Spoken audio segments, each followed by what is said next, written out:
in, even if he can't admit it publicly. California's Democratic Governor Gavin Newsom may be taking a cue from DOJ and the Trump administration. Governor Newsom just signed an executive order mandating all state employees who currently work from home to return to the office at least 4 days a week. Joining us now to discuss, investigative editor at the Washington Examiner, Sarah Bedford, plus morning show host at KTHS and KESA, Ike Wingate. Good to see you both. Thanks for coming on.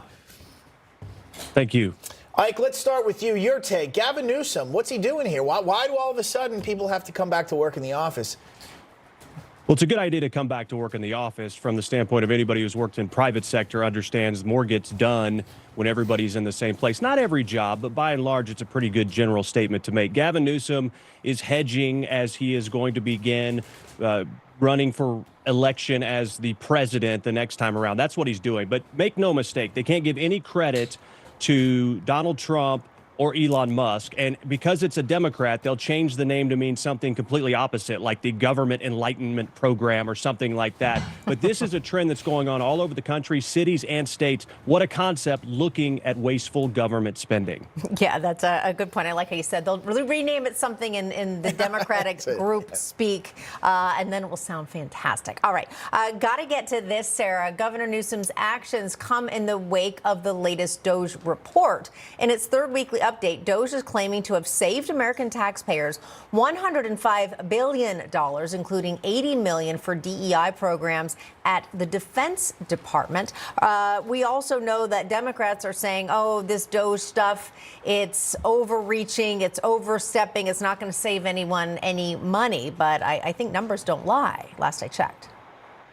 Yeah, that's right. And I think Democrats are potentially making a pretty big strategic mistake here going after what DOJ is doing. Polling shows that the underlying efforts of DOJ, reducing the size of government, cutting government spending, those are really popular things with most voters, including most Democrats. And so Democrats can trot out the, fired federal workers, the individuals who have been impacted, and point to the most extreme public-facing examples of what cutting government spending can mean for public services. And some of that may ultimately be effective, but overall, this is a really popular effort by the Trump administration, and Democrats will risk really reinforcing this perception that they're an elite, out-of-touch party that's just defending the status quo when they throw themselves between DOJ and wasteful government programs. All right, back to Newsom. You brought up elections here. Do you notice that any time an election is coming up, Democrats, and Kamala Harris, I feel like, did the same exact thing, they try and get back towards the middle?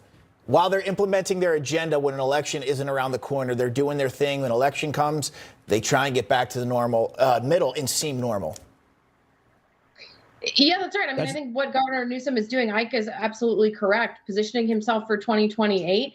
And the operations of California and the absolute disastrous policies of years of one-party rule in California are absolutely going to be a liability for him come 2028. So he is doing things now to sort of protect himself against the future criticisms, the way that California has hemorrhaged people and money over the past few years. Yeah, Ike, are Americans' memories that short? They are not short, especially in this day of social media and everything being online. I'll never forget how good of a liar Gavin Newsom is. This guy has sociopathic tendencies, in my opinion. When we watched him on that special where he was debating Ron DeSantis, and literally the stats that contradicted him and what he was saying were behind him, yet he continued to lie. I don't think the internet's going to forget. All right, we're going to have to leave it there. Great conversation, Sarah and Ike. Thank you. Great to be with you. And stay with us because the second hour of American Agenda starts right after this.